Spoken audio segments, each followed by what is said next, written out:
இன்றைக்கு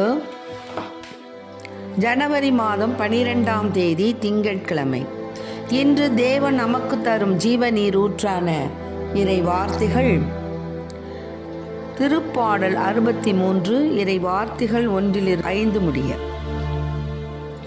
நாம் அனைவரும் பாட வேண்டிய பதிலுரை பாடல். கடவுளே நீரே என் இறைவன், உம்மையே நாம் நாடுகின்றேன். கடவுளே நீரே என் இறைவன், உம்மையே நான் நாடுகின்றேன். என் உயிர் உம்மீது தாகம் கொண்டுள்ளது, நீரின்றி வறண்ட தரிசு நிலம் போல என் உடல் உமக்காக ஏங்குகின்றது.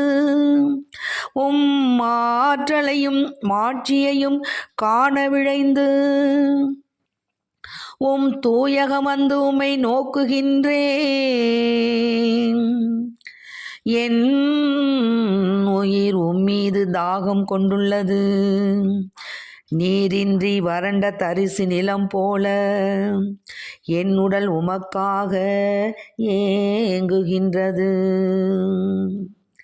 கடவுளே நீரே என் இறைவன்,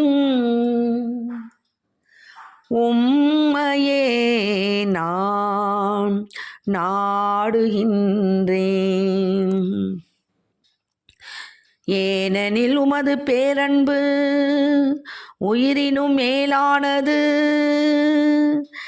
என் இதழ்கள் உம்மை புகழ்கின்றன. என் வாழ்க்கை முழுவதும் இவ்வண்ணமே உம்மை போற்றுவேன். கைகூப்பி உமது பெயரை ஏத்துவேன். கடவுளே நீரே என் இறைவன், உம்மையே நான் நாடுகின்றேன்.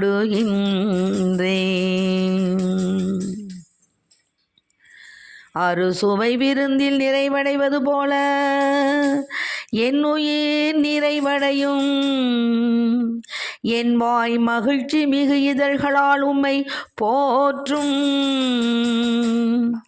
நான் படுத்திருக்கையில் உம்மை நினைப்பேன், விழிப்புகளில் உம்மை பற்றியே ஆழ்ந்து சிந்திப்பேன். கடவுளே நீரே என் இறைவன், உம்மையே நான் நாடுகின்றேன்.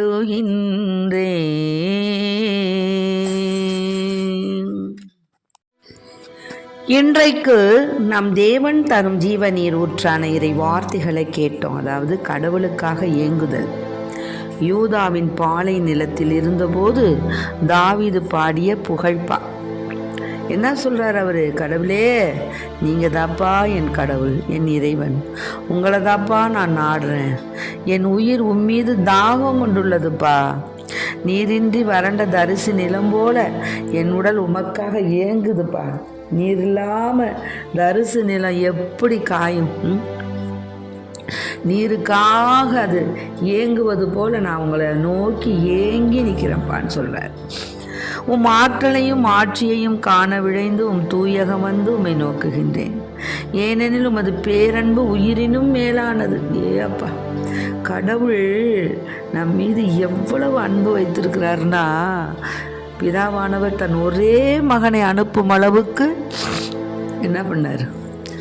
நம் மீட்புக்காக அனுப்பினார். ஏசப்பா ஒருத்தர் தான் நம்ம மீட்பு அடைய முடியும். அவர் ஒருத்தர் தான் நமக்கு மீட்பு கொடுக்க முடியும்.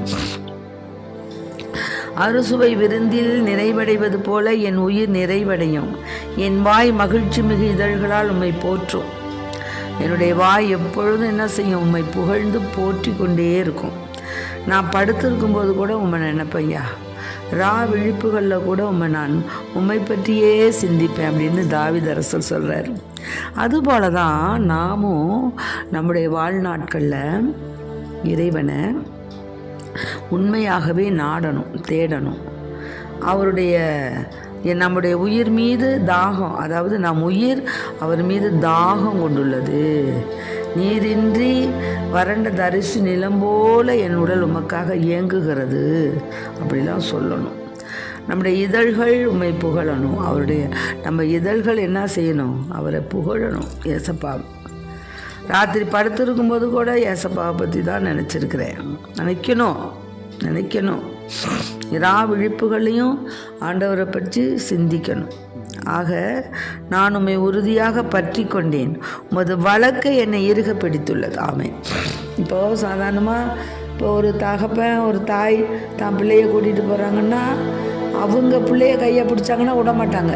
ஆனால் பிள்ளை கையை பிடிச்சிச்சுன்னா என்ன பண்ண விட்டுடும். ஆக தேவன் நம்ம என்ன செய்கிறாரு? கரத்தை பிடிச்சிருக்கிறாரு. அதனால நமக்கு எப்போவுமே துன்பம் இருக்காது. நம்மளுக்கு எந்த கெடுதலும் நேராது. ஏன்? ஏசப்பால நம்மளை பிடிச்சிருக்காரு. அப்போது நம்மளுக்கு எப்படி துன்பம் வரும்? ஆகவே தான் நம்ம இரா பொழுதில் எப்போ நம்ம முழிக்கிறோமோ ஒரு 5 நிமிஷம் ஆண்டவரை ஸ்துதித்து ஸ்துதி ஏறெடுத்து, ஆண்டவரே இது எவ்வளவு பெரியவர், மகத்துவமானவர் அப்படிங்கிறத நம்ம அவரை புகழ்ந்து பாடணும், நினைக்கணும். அப்படி நினைக்கும்போது ஆண்டவர் நம்மளை நினைப்பார். ஒரு அடி எடுத்து வச்சா போதும், ஓடி வந்து அணைக்கக்கூடிய தெய்வம் நம்ம தெய்வம். ஆகவே அவரை நம்ம இறுக பிடிச்சிக்கணும். அவர் வழக்கை என்னை இறுக பிடித்துள்ளது. என்னை அழித்து விட தேடுவோர் பூவுலகின் ஆழத்திற்குள் செல்வர். அவர்கள் வாளுக்கு இரையாவர், நரிகளுக்கு விருந்தாவர். அரசரோ கடவுளை நினைத்து களி கூறுவார்.